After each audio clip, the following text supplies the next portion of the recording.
This year has been hell. Hell doesn't even seem a word ugly enough to describe what I am talking about. I feel like I've been separated even from the people who are supposed to be my community, whatever that is. I feel like very few people can relate to the life that I know. I've lost myself twice. That's what people with severe chronic illness do. They grieve the person they were. Well, I've done that once. I did it when I lost a lot long ago. I accepted that. I accepted who I was when my health got worse. Different from before. Not a dancer, not a teacher, not a full-time employee. Blah, blah, blah. But I had to go through it again recently. I had to come to terms with progressive disease. Progressive. Something that gets worse over time. I decline. I lost even more. I became a shell of a person with hollow inside. You can look into a person's eyes, and their eyes seem to tell their truth. I felt like even behind my eyes was emptiness. That if people looked me in the eye, they would see that I had nothing left. I lived bound to my bed, a prisoner of my house. I sat in the waiting room this year at a place that was not a doctor's office. I sat there, underweight, in my pajamas. I hadn't showered in days. I smelled. I sat there with a plastic container on my lap so I could vomit into it. I'm sure the people there thought I was some kind of junkie. I sat there until my pain and nausea became too much to bear, and then had to make my boyfriend wait in my spot for me so that I could go to the car and lay down. The pain and nausea that comes from an 8.5 centimeter small intestine and dilated stomach. I laid down in the fetal position in the front seat until my boyfriend came to the car to tell me they had called my name. I had to go through that appointment with a feeding tube on my face, knowing that everyone I passed by was wondering why I had it. Once it was done, we got back to the car, and I did vomit in that plastic container. My underweight, dirty body bent over to puke. A large plastic bowl that I borrowed from my friend's cupboard before we left the house. Her bowl that was now full of my vomit that I didn't know what to do with, so I left it in the parking lot. Disgusting. Shame. There's a lot of shame that goes into leaving it there. I left a big plastic bowl of vomit in a parking lot. What a life. But that is my life. The part of my life that doesn't get shared on Instagram or in my post to my website. It's just my real, disgusting day-to-day. Sadly, that bowl of puke wasn't the lowest point of my year, and not near as difficult of a day as the ones that I've had. Progressive. I'm trying to come to terms with that. I have only cried in a doctor's appointment once in my entire life, and that was this year. It was after my doctor asked me the simple yet very complicated question, "How have you been doing?" I am strong. I like to put on a brave face. I used humor and joke around. But this disease has stolen that from me too. Guilt. All the guilt. If I let myself think about all the things I feel guilty about, I'll ruin myself. Guilt for not being able to keep with housework. Guilt for not being well, so intimacy gets put on hold. Guilt that my body and health is so fucked up that I might never be able to give my boyfriend children that we created together. Guilt that I've been a bad friend and don't reach out like I should, or even respond to the attempts of others to say hello. Guilt that I have been more of a burden than a help. Guilt this, guilt that. I began writing this post a couple nights ago, and I'm finishing it now. I almost wasn't going to post this because it exposes too much. I might delete it later. When I was in the midst of writing this, Dan came into our room to come to bed, so I closed my computer. I then spent the next hour talking to him in extent and detail about what to do with my belongings and my dead body when I die. Tears streamed down my face, but I don't think he saw because I was facing away and the room was dark. He is wonderful for just wrapping his arms around me and listening and telling me that he is gonna die first in an explosion when we're old and that I'm gonna die right after. Death is something I think about often because I have come so close to it so many times. I get scared when I see radiologists and surgeons get scared about me. A radiologist took an x-ray last year and freaked out, stopped the test, and wanted to call my GI just to make sure she could proceed because my intestine was so dilated. This year, an interventional radiologist put me on a table after I was given Versed right before a surgery. He took an x-ray of my abdomen and immediately decided he could not do it safely, so my surgery was postponed. That, after going through several people poking me, and after 13 attempts, finally getting an IV in my foot. Now I have to go see a surgeon because it's too dangerous for interventional radiology to do it.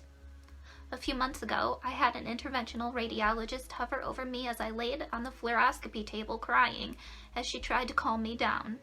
She was so sorry, but my stomach was way too dilated, and therefore the NJ tube had to be pushed in a lot further than most, so I only had a few inches sticking out of my nose like an elephant trunk.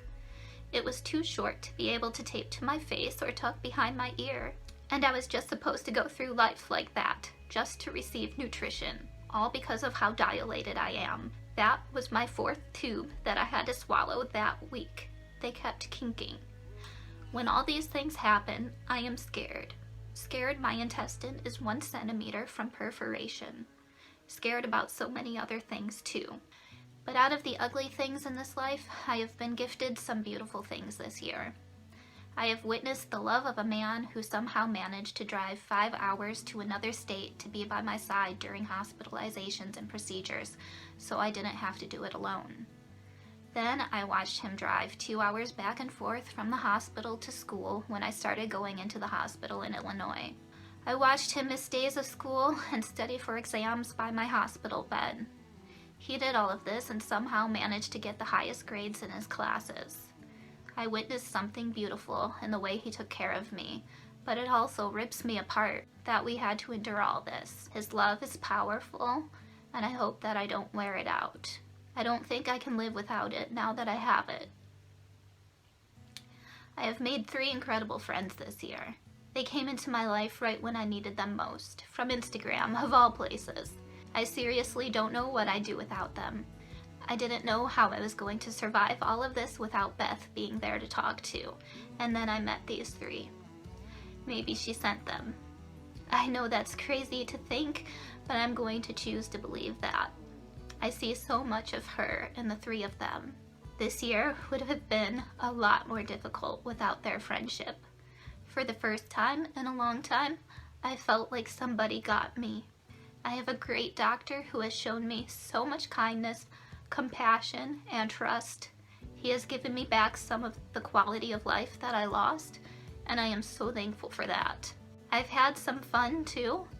I've had periods of time when I got to forget about it all, even if for a short time. I got to go to DDW right after a hospitalization. Sadly, 2 days later, I was back in the hospital. I got to attend a conference in March in between hospitalizations, and then one in April just after a hospitalization. I saw people I really loved there, and that put back some pep in my step. I am stable now.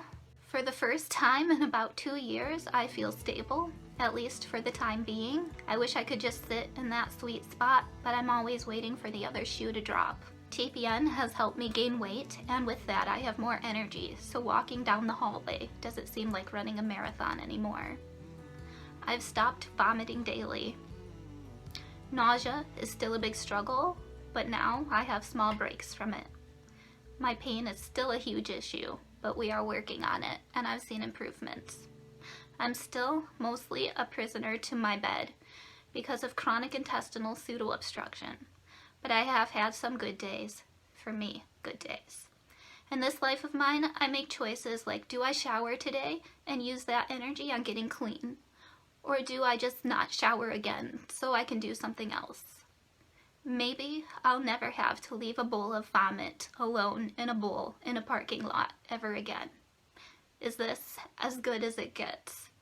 And this, all of this, is my verbal vomit. Hi guys, did you make it this far? How was that for dramatic? So that was pretty depressing, if I say so myself, but it's Rare Disease Day, and that is something that I wrote about a few months ago about an experience that happened this time last year. So when I vomited into that bowl and left my disgusting puke in that parking lot and had that feeding tube on my face and was really underweight, that was going on this time last year. But it's Rare Disease Day, and I felt like that post was a really good example of what it's like living with the rare disease that I have, chronic intestinal pseudo-obstruction, which is a mouthful to say, so I just say CIPO, C-I-P-O, because it's shorter and easier. That was kind of like an all-time low. If you're worried about the state of my mental health or like that I'm still feeling that way,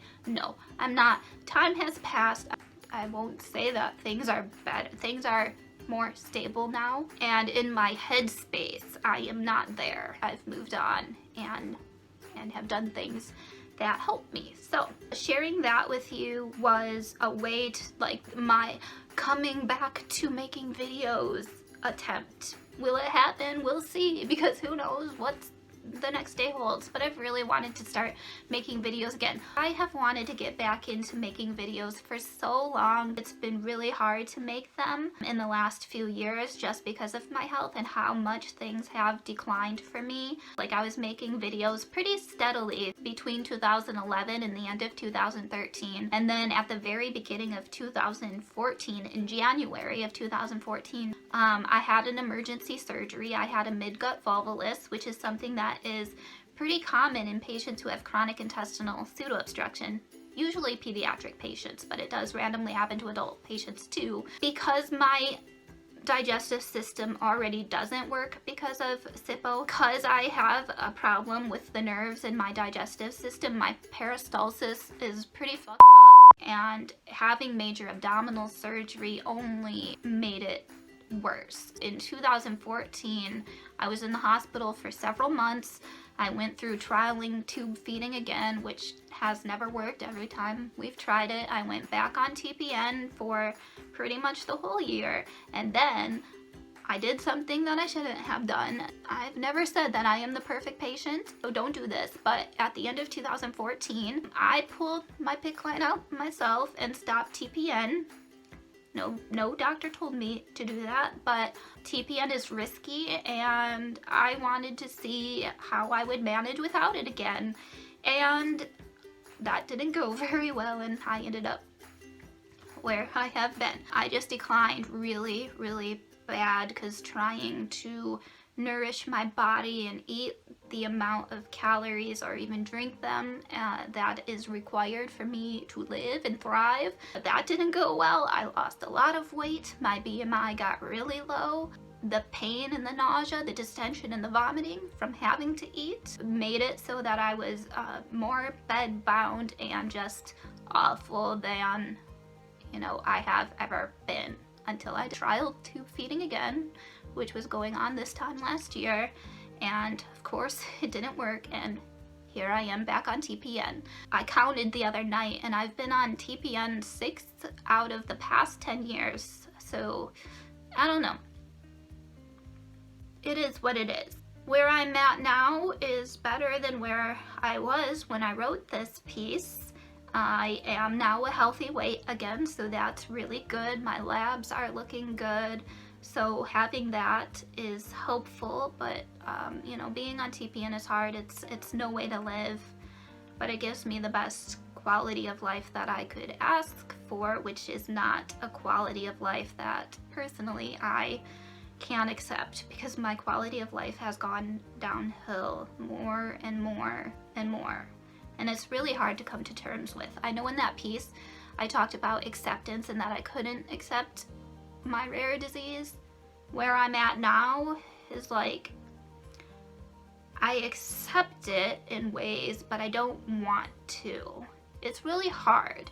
With IBD, so with my Crohn's disease, having IBD is I'm not saying it's not hard, because it is. It's very difficult, and I've been there, I know it. But there is a chance, a big chance, that you could end up in remission. Remission is possible. There's treatments out there, there's surgeries out there, there are things to help you.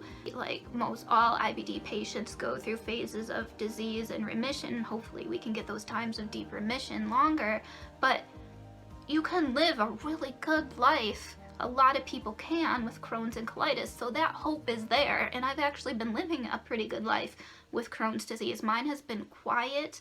We monitor it really well. Everything has been great, looking great. All of it's good. If I didn't have this freaking rare disease, I'd be one happy girl right now. But there's all that hope for a good life with IBD. But with my other disease, with my rare disease, chronic intestinal pseudo-obstruction, like, my gut just doesn't work. You know, my manometry looked really bad. I don't even respond to meals. My peristalsis does not go into a fed state. There's no response. You know, normal bodies have regular periods of peristalsis phases and stuff. Like, it's complicated. I'll explain it in the future if you want me to.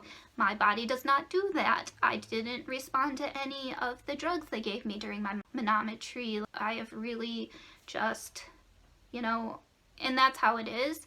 And this disease is progressive, which is hard to accept. And it's been that way for me ever since I've been dealing with it. In the beginning, like the first many years, since I've known I've had it, which has been the past 10 years. I don't know if I had it prior to 10 years. My IBD was more active back then. So I'd go through phases of like really active IBD, like where it seemed like I had good motility because I was going to the bathroom all the time, blood, all that stuff. But then I'd have really long spans of times where I just wouldn't go to the bathroom for weeks as a kid. I was hospitalized a lot as a child for real bad constipation, a lot of vomiting and distension and dehydration issues. Was it my IBD? Was it this?